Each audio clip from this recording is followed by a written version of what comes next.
am Adam Davis, and I am the average snake keeper. And I am so sorry it has been so long since I uploaded that last video. Turns out, life does not go according to the plans that I lay out. Holy cow. I've been working for 12 days in a row at this point. So it's been pretty nutty. I've been trying to really catch up on a lot of stuff and really catch up on just a lot of expenses. Again, since this move, it has really put me in a place where where I've just really been trying to get things in order. And part of what I've had to do for that is really hustle on my new gig. But I don't want to forget this channel. I definitely have plans for it to do stuff in the future. Oh, I've got a buddy of mine who's getting into trouble now that we've started filming. And like I said, I definitely won't be ignoring this channel completely, but I don't know how feasible it's going to be for me to upload weekly videos. So you're going to have to just bear with me while I'm still in this apartment and doing this gig. We're going to grow at whatever rate we're going to grow, and I'm going to be able to get to do this whenever I do. Like I said, it's tough just because right now I'm basically hustling probably a good 55 hours a week doing my Uber driving, and then about 9 to 10 hours a week at the gym where I still have my personal training gig. Hey, buddy. So I haven't had as much time as I'd like to even enjoy my animals. Never mind do stuff like get some videos and stuff with them. Hey, bud. You were sitting so still before I started filming. So I've had time, obviously, to make sure they're healthy and take care of them and stuff. But part of what I'm really trying to do is schedule my rideshare stuff so that I can get out earlier and have time to, you know, maybe do something like get these videos in. Let me try and scoot over here so that maybe I'm in a spot with some better lighting. This room is just miserably small, so I don't even have a really great spot to set up a real tripod. We've got a little tiny one that's literally on one of the snake racks right now. I could maybe get one over in the corner here and have it point towards this bed. We'll see. But anyway, I'm trying to get it so that I have time allotted so that I can make more time to do some of these videos. But for now, I wanted to get something out, and what I wanted to talk about while I had this guy out, I just cleaned him off. He took a big pee, so he just got washed and his enclosure got cleaned. Hey, Shao Kahn, what are you doing other than getting yourself into trouble? You go from sitting down where you would be content to sit in one spot for hours, and then all of a sudden one little thing changes and you go into full curiosity mode. But we're going to talk about Dumerils boas, and not anything specifically behavior or husbandry wise with them, but we're going to talk about what the hell's been going on with Dumerils boas this season. So if you are a hobbyist, collector, breeder, or anything yourself, you know what I'm talking about.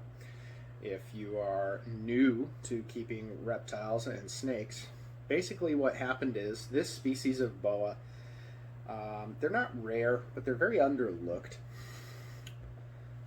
I love them. Obviously, that's why I've had a couple now, and I'll be always keeping this boy, and why I would like to ideally, hopefully, maybe find him a girlfriend one day. We'll see. He's, like I say, he's 6 years old, so, you know, if I got a young female and raised her up, I don't think he'd be too old to breed, but we'd see if he really ended up being a good candidate for a breeder. But either way, I'll always have him. I love this boy. I'd like him to be the one who's paired. But either way, the idea is they are a great alternative to your common boa constrictors. They're a gorgeous locality boa. They're a ground boa, so they can do well in smaller kind of enclosures as far as they don't need like a lot of height. They're not going to be ones that really want to do a lot of climbing. This boy he'll hide under his paper, you know, if you have more kind of bark substrate or reptichip or something like that, they'll burrow in it. So, you know, I used to give him like crumpled up craft paper and he'd hide under that. For now, he just either hides under the paper or in his hide. But they're burrowing snakes. They're ground snakes. You can see kind of his color pattern. That's so that he can blend in with the forest floor. So they're, like I said, they're just a really cool alternative to normal boas, and they're very sweet.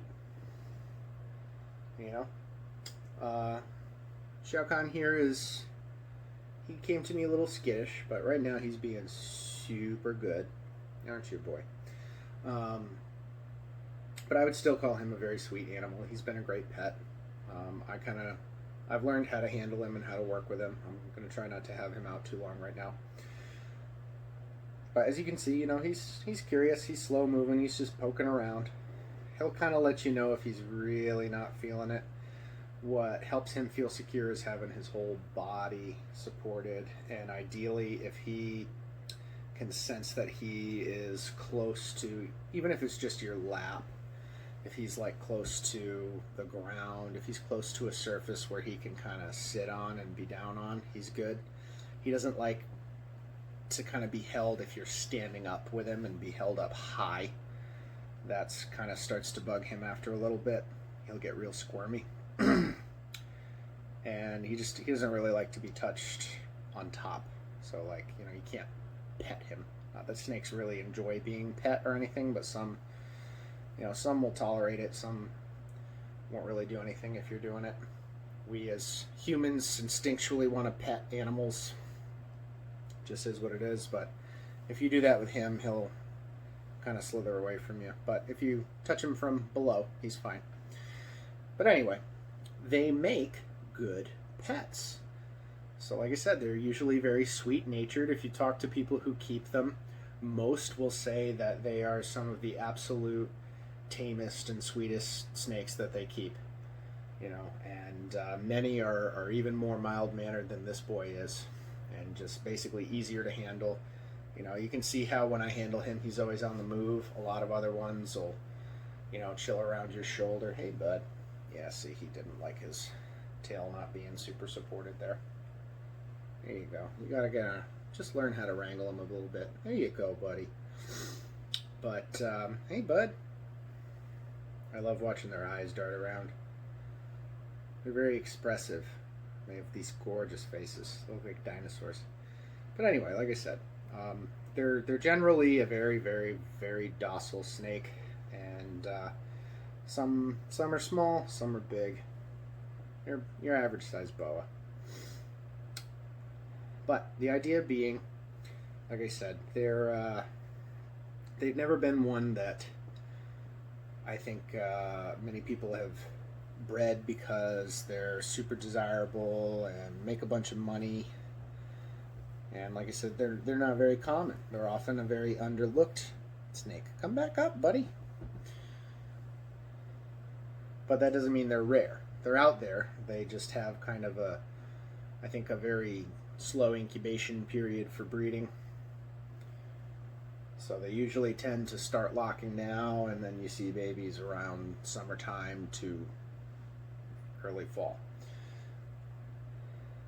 But they would sell for, I would say, anywhere from about $100 to $300. I got this guy, like if we don't include shipping, I got him at this size for $200. Now, granted, he was a rehome, and that was the offer I gave. But the baby that I had, I got him for $250. So they're not a super expensive snake. Versus, hey, ball pythons that I've had, other boas that I've had. Man, he is just on the move. So we're going to really try and keep this short. Other ball pythons that I've had, boas and my short tails have been all $300 snakes minimum. If not, the most expensive one is my female Sumatran. She was a $400 snake. I did get her from Nerd though.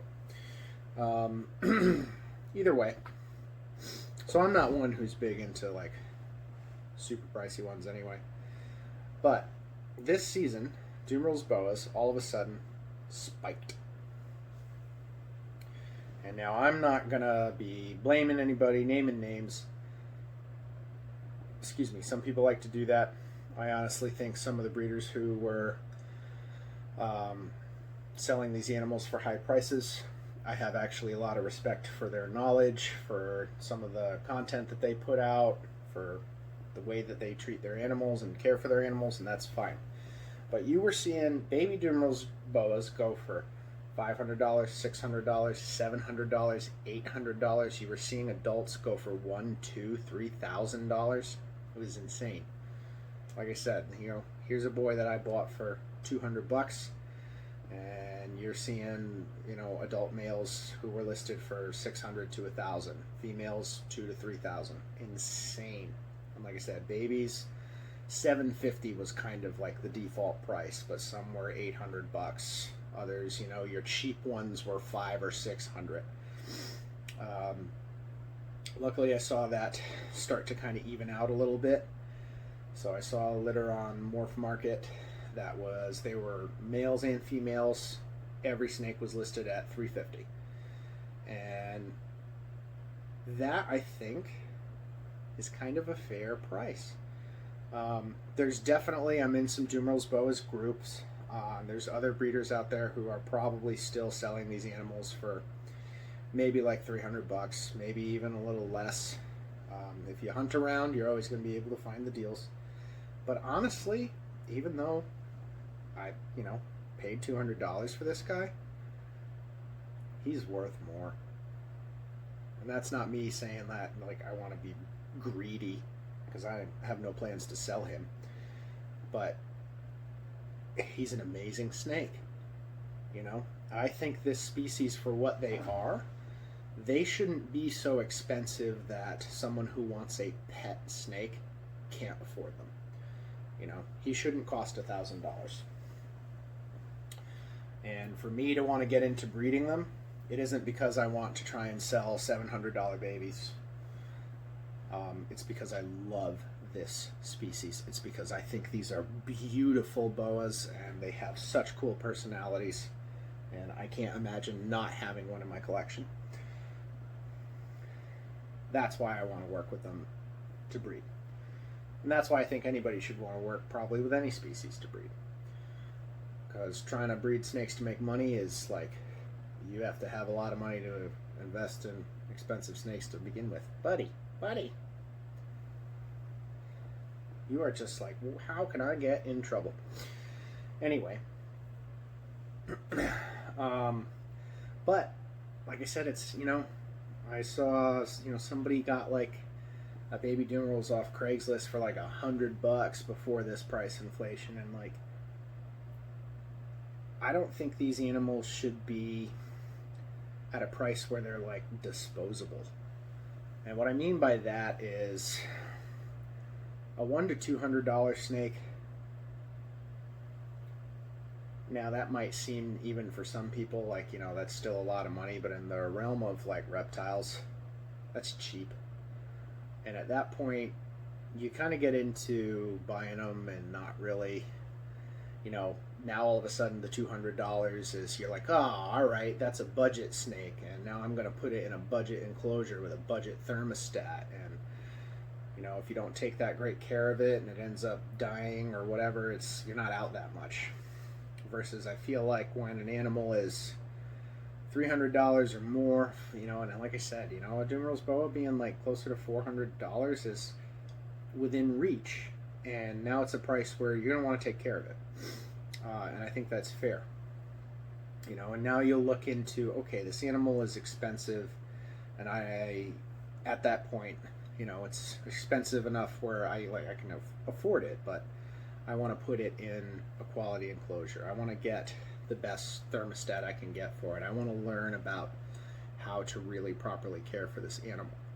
And really, that's kind of my thought on the matter. I think if after this kind of quote-unquote inflation, the market evened out and you saw them go for anywhere from $300 to $500, $500 might be a little steep, but if they averaged out at more like 3 to 4, I wouldn't think that's unfair. And again, that's not me because I'm like, oh, I want to eventually breed this species and sell, more expensive babies than I could have.